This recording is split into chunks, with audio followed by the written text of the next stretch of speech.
고프로 8이 드디어 출시되었습니다. 고품격 테크 정보쇼 대봉작가 이수다에서는 액션캠 전문가를 모시고 앞으로 3회에 걸쳐 고프로 8 과연 살만한지를 이야기해보는 시간을 마련했습니다. 오늘은 그 첫 번째 시간으로 전작에 비해 많이 바뀐 외관이 사용성 부분에 과연 긍정적인 변화를 가져왔는지와 액션캠의 가장 큰 딜레마인 저조도 문제가 얼마나 개선되었는지를 심층적으로 다뤄보겠습니다. 그럼 잠시 후에 뵙겠습니다.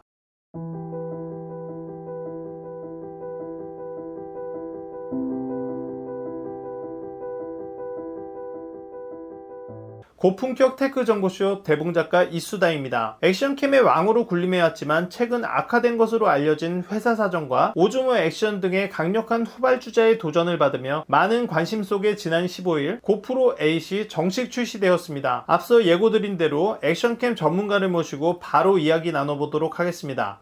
안녕하십니까? 안녕하세요. 액션캠 전문가 액션 캐머러 정입니다. 뭘 캐물어요? 액션 캐머러. 네, 액션캠 전문가시면 그동안 사용해왔던 액션캠들은 뭐가 있을까요? 고프로 6, 오즈모 액션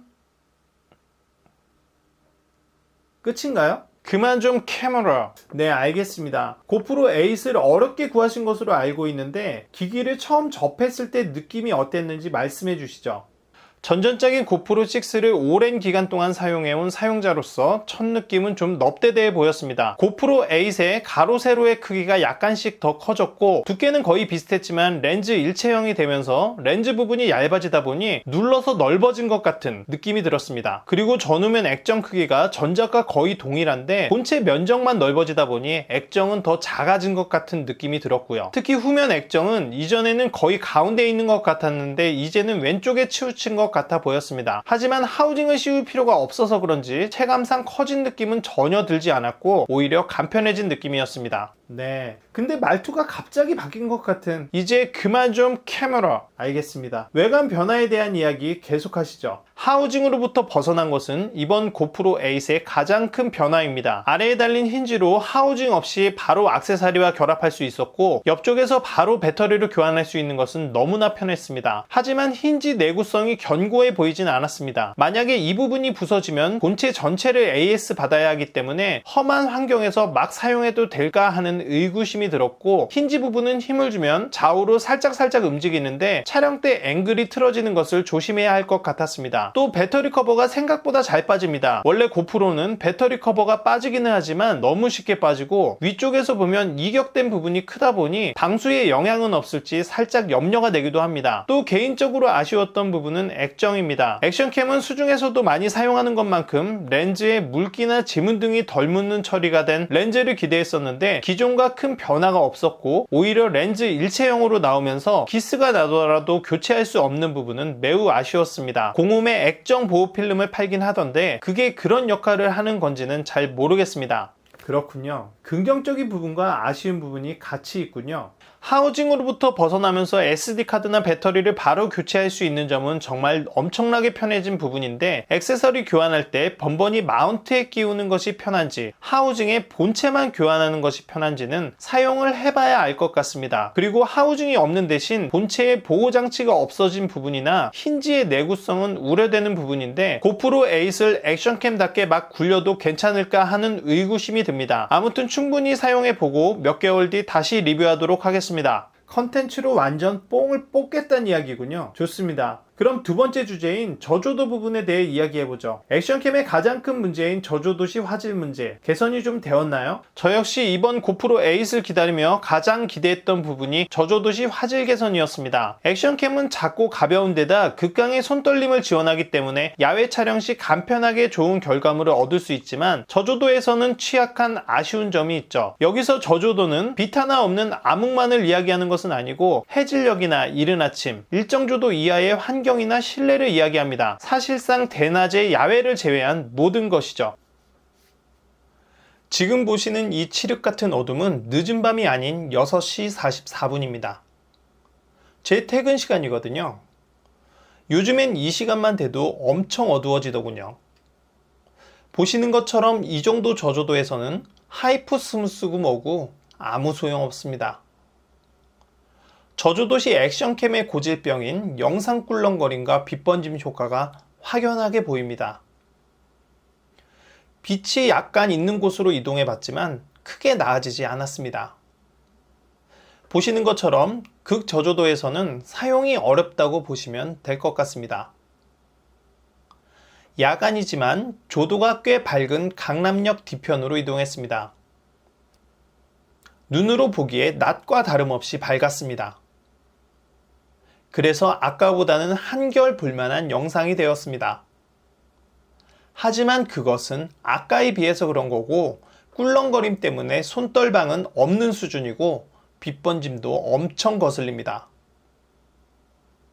걷는 속도를 늦추고 또렷하게 담아보려고 했지만 노이즈 때문에 좋은 영상을 담을 수 없습니다. 그럼 1시간 전으로 가보겠습니다. 보시는 화면은 방금 전 걸어왔던 길의 1시간 전의 모습입니다.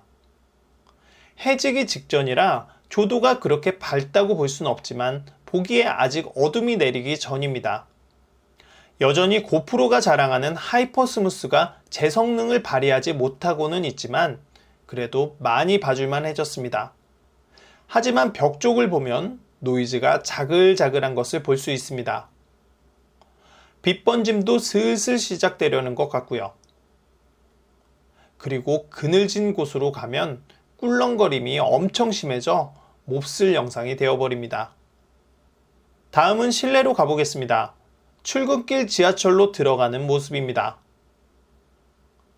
갑자기 실내로 들어갔을 때 오즈모 액션처럼 플리커 현상이 발생되지 않는 점은 좋았습니다. 하지만 빛번짐 현상과 노이즈가 점점 짙어집니다. 그래도 뭐 이 정도면 화질에 큰 욕심이 없다면 그럭저럭 쓸만한 영상입니다. 퇴근길 지하철에서의 모습입니다. 노이즈가 짙고 빛번짐이 심합니다. 하지만 실내 저조도처럼 많이 꿀렁거리지는 않습니다. 마지막으로 쇼핑몰 안에서의 모습입니다. 주차장에서 이동하고 있는데 빛번짐이 있고 간혹 꿀렁거리기는 하지만 고프로 6 때와 비교하면 많이 좋아지긴 했네요. 고프로 6는 여기서부터 엄청 꿀렁거리기 시작했거든요. 쇼핑몰 안으로 들어가니 빛번짐과 노이즈는 좀 있지만 손떨방은 꽤 쓸만해졌습니다. 물론 조도에 따라 아주 깨끗하게 나오는 곳도 있고 아닌 곳도 있었지만 빛번짐 빼고는 그냥저냥 쓸만한 수준이었습니다. 심지어 조도에 따라 잘 나오는 곳까지 있었고요. 하지만 실내에서도 조금 더 어두운 곳으로 가면 노이즈와 꿀렁거림이 심해집니다. 자, 제가 굳이 어떻다고 더 말씀 안 드려도 고프로 8이 저조도 상황에서 어떤 성능을 보여주는지 충분히 아셨을 거라 생각됩니다. 네, 잘 봤습니다. 고프로 8의 저조도 화질 개선은 기대에 못 미치는 것 같군요. 네, 그렇습니다. 한 세대를 거르고 기변했는데도 불구하고 저조도 화질이 드라마틱하게 와닿지는 않았습니다. 물론 실내나 저조도 시 이전보다 훨씬 노이즈가 줄어들거나 노이즈가 부드러워지긴 했지만 오피셜 영상에서 저조도 개선을 암시하는 듯한 장면으로 기대가 컸었는데 기대만큼은 아니었습니다. 다만 업데이트 후에도 활성화되지 않은 저조도라는 기능이 있는데 이것은 추후에 출시될 조명과 관련된 부분 같습니다. 외장 액세서리를 사용하면 어느 정도의 개선을 보여줄지 궁금하기는 합니다. 네, 수고하셨습니다. 고프로 심층 분석 1편 변화된 외관과 저조도 화질의 이야기는 여기까지입니다. 하다보니 예쁜 그림 안 보여주고 까기만 하는 리뷰가 되어버렸습니다. 이러면 시청시간 안 나오던데. 그렇지만 지금까지 봐주신 분들은 구독과 좋아요를 눌러주실 것을 믿으며 이만 마치겠습니다. 지금까지 대봉작가였어요.